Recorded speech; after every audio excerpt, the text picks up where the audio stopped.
एक दुख भरी खबर जिसने दिल और दिमाग को हिला डाला।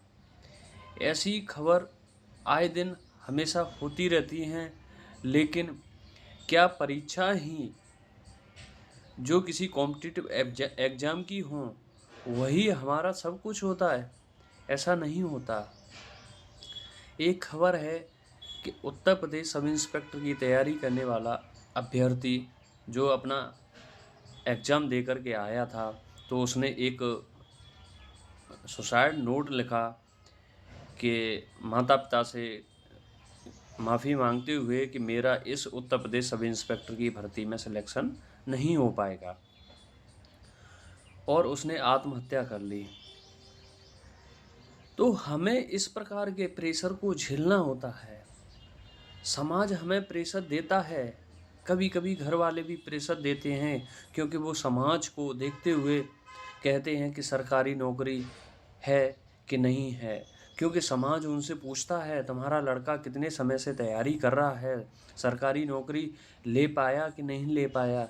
तो हम उस दबाव में आकर के हम अपने बच्चों को प्रेशर देते हैं, तो जो बच्चे प्रेशर नहीं झेल पाते हैं या उन्हें काफ़ी समय हो जाता है, वो इस प्रकार का कदम उठाते हैं। लेकिन मैं सभी से विनय करना चाहूँगा कि आप अपनी परीक्षाओं में विफल नहीं हुए हो, आप किसी कॉम्पिटिटिव एग्ज़ाम की परीक्षा में विफल हुए हो, इससे ये नहीं होता कि आपका जीवन खत्म हो गया, आपका सब कुछ खत्म हो गया। कई मौके ऐसे भी आते हैं जो सरकारी नौकरी वाला भी नहीं कर सकता।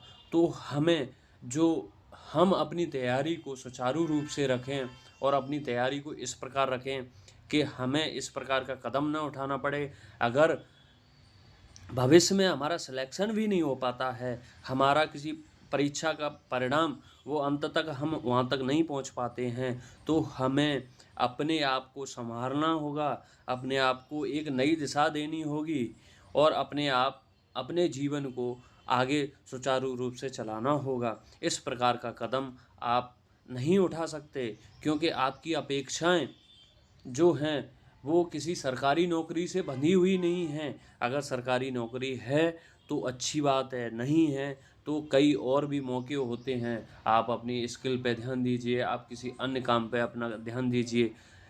जीवन यापन चलता रहेगा, समस्याएँ सबके साथ होती हैं, सरकारी नौकरी वालों के साथ भी होती हैं, प्राइवेट नौकरी वालों के भी साथ होती हैं, बिज़नेसमैन के भी साथ होती हैं। तो इसका समाधान ये नहीं है कि सरकारी नौकरी नहीं मिल पाई तो हमें आत्महत्या कर लेनी चाहिए। ऐसा हमें हरगिज़ नहीं करना है। और हमें अपनी तैयारी को अच्छे से करना है। हमें अपने माता-पिता जिन्होंने हमें जन्म दिया, वो हमसे आशा करते हैं कि हमारा बच्चा आगे चल कर के बहुत बड़ा बनेगा या कमाएगा, अपने आप की जो जीवन यापन को अच्छे से चलाएगा। तो हमें उनकी उम्मीदों पर खरा उतरना है। और इसी प्रकार से अगर किसी का जो सिलेक्शन नहीं हो पाया है या ये जिनके नंबर अच्छे नहीं बन रहे, वो तो आगे अपनी तैयारी करते रहें। आगे और भी मौके मिलेंगे, उनमें हो जाएगा उनका। हिम्मत नहीं हारना है, हिम्मत नहीं तोड़ना है। जय हिंद, जय भारत।